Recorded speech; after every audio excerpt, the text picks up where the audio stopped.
I stepped onto that flight, my heart light and my spirit soaring, ready to jet off to London and then on to Zurich.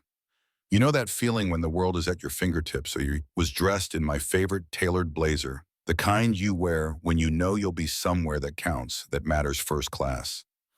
The seats are plush, the service is impeccable, and the little extras. Those are what you savor the cherry on top of a sweet journey. But just as I was settling in, sipping my pre-flight champagne, the tranquility was shattered. In walks Eleanor Prescott. Yes, her name still echoes in my mind. Now I'd like to think of myself as someone who can handle confrontation, but the way she marched over, exuding entitlement like it was perfume, threw me off. She glanced at me with this condescending smirk. "Excuse me, but you're in my seat," she declared, as if she was the queen of the skies, and I was a mere peasant who dared to fly in her orbit. I looked up from my glass, half expecting the starlit skies to tumble down, but instead I took a breath and responded calmly. "Actually, I believe you'll find that seat 1A belongs to me." It was like watching a balloon pop. Her face registered disbelief followed by indignation. "Are you serious? You're telling me you actually own a first-class ticket?"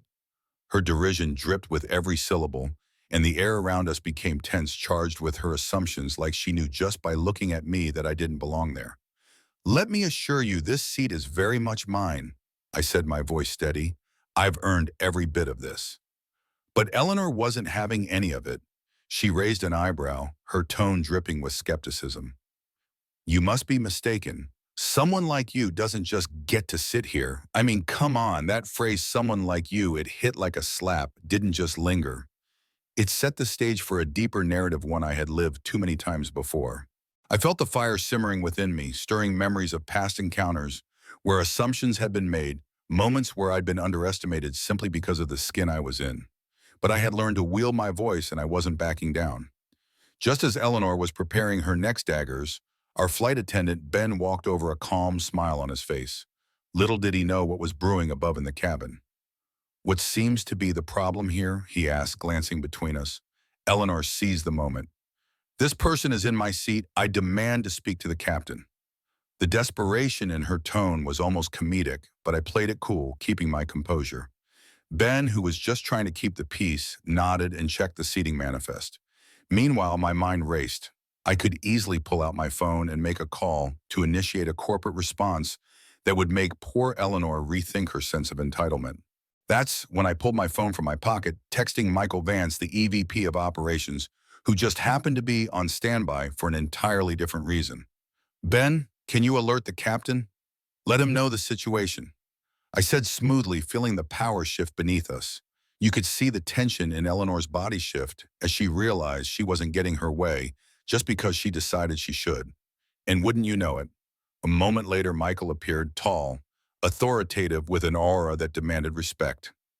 The look on Eleanor's face as he approached was priceless. Her smirk dissolved into something akin to dread. "Eleanor Prescott," he began, his voice steady, "you are now banned from this airline for life due to your discourteous behavior." The shift couldn't have been more satisfying if I'd scripted it myself. Her jaw dropped, eyes wide, as if she couldn't digest what had just happened. As she slinked away, a promise to the flight attendant floated into the ether that I'd handle the fallout of this encounter. What Eleanor didn't know was how quickly the internet would seize her failure and run with it.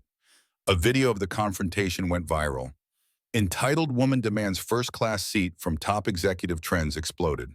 Tweets flew like wind through the leaves. She lost her social standing faster than she could formulate a tweet for damage control. Meanwhile, I took a stance of empowerment. As the dust settled and I found my feet back on the ground, I announced a $100 million initiative aimed at providing opportunities for underprivileged children. That was my way of flying high, lifting others as I soared. Reflecting on that whole ordeal, I learned that those who underestimate you often have their own insecurities haunting their judgments.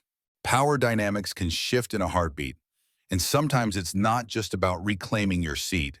It's about showing up for everyone who's been underappreciated, overlooked, or misjudged. My experience was a reminder that no matter what your background is, you have the strength to rise and reclaim your power. But here's what I really want to know from you. Have you ever found yourself in an unfair situation, feeling underestimated by someone who thought they held the upper hand? I'd love to hear your stories and thoughts in the comments.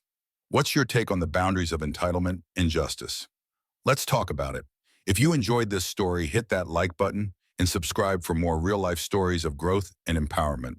Until next time, remember to own your space wherever you go.